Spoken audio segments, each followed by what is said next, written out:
Hello, ladies and gentlemen. My name is Sean Andrew, back with another review. This time we'll be talking about Grimm, Season 1, Episode 9 of Mouse and Man. Their opening statement they have is, I am impelled not to squeak like a grateful and frightened mouse, but to roar. Remember, please feel free to leave comments down below on your thoughts on the show. Now, there are three storylines they have in this, and we'll talk about the two smaller ones first. First, you have the one where the girlfriend comes home and she notices somebody's outside in a pickup truck taking pictures, and someone else is in the driver's seat with binoculars. She goes outside to see who it is, and the people drive off. She gets a license plate number and tells Nick.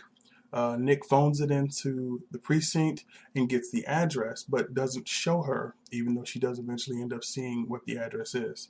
Not waiting for Nick, her still definitely being concerned, she goes on her own and finds the people. As she gets out the car, she sees the woman with two kids playing tetherball, and when the woman sees her, she immediately takes her kids and rushes them into the house, and they're staring out the window. Now, the girlfriend, looking really puzzled, has no idea what's going on, gets back into the car, drives off, and then tells Nick. And that continued puzzled look stays on her face as she's telling Nick, I don't know why they could be afraid of me. Which, of course, we all know you're banging the Grimm, so people think you got to be kind of bad yourself. Then the other side storyline is dealing with Monroe. Monroe gets a call about a gig for fixing a clock. And when he shows up to the location, he ends up getting beat up. After waking up, he finds a symbol in blood on his car, and he goes back and shows Nick. And Nick says, yeah, that's a symbol for the Grimm. And he's starting to talk about, Monroe is starting to talk about there's a balance shifting within the creature community because of him helping out the Grimm. And so this was kind of like a message being sent to him by beating him up. Well, Nick feels bad, he's like, never mind, we'll just stop this. But Monroe says, you know what, I've never been known for going with the grain anyway, so I figure I'll still help you. Now on to the main story. The main story was a bit of a letdown, not so much because of the characters, because in this time they actually deal with the mouse and the snake. And so the main story is dealing around with the mouse and how there's several string of murders that are happening. And it is your typical storyline, or at least of the characters, where you got a man, 40 years old, still living, was living with his father, and his father dies. But due to a bunch of years of mental abuse, never being good enough, the classic scenario, anybody now who rebels against him, he now sees as his father. And he practically beats the hell out of them, or at least until most of the points end up killing them.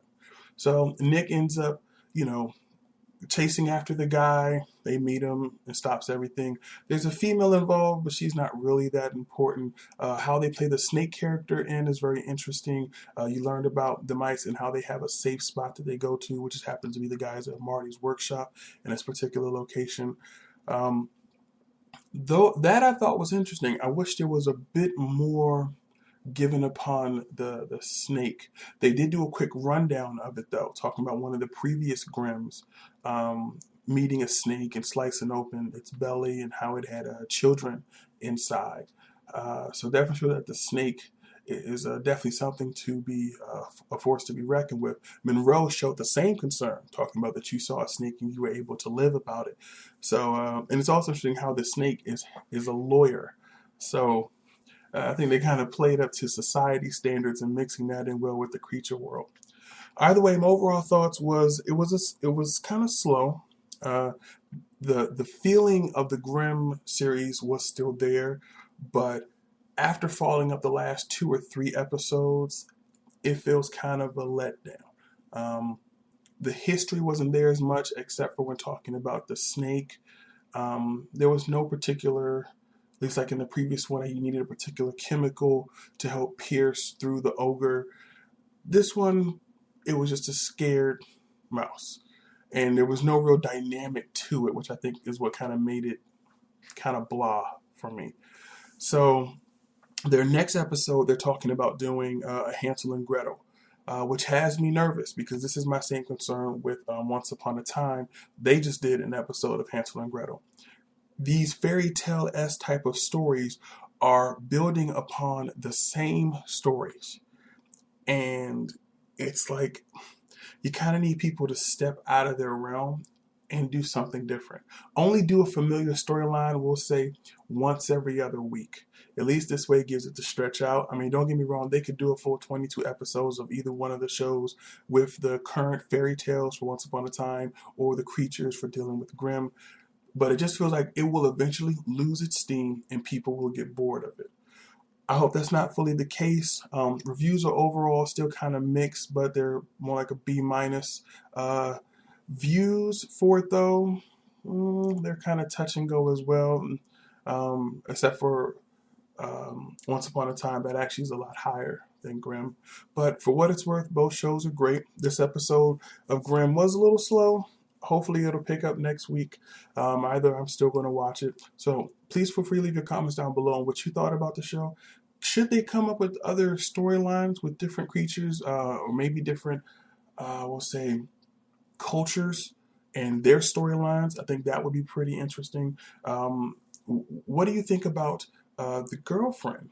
I mean, I wish they would rather incorporate her more or kind of leave her more on the sideline, because it just feels like that extra character they keep throwing in to help push in the story, but it's not really doing anything. And even after the 9th episode, it's still not really moving.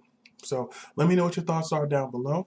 My name is Sean Andrew with the TV Show Review, and this is my review of Grimm, Season 1, Episode 9 of Mouse and Man. See ya.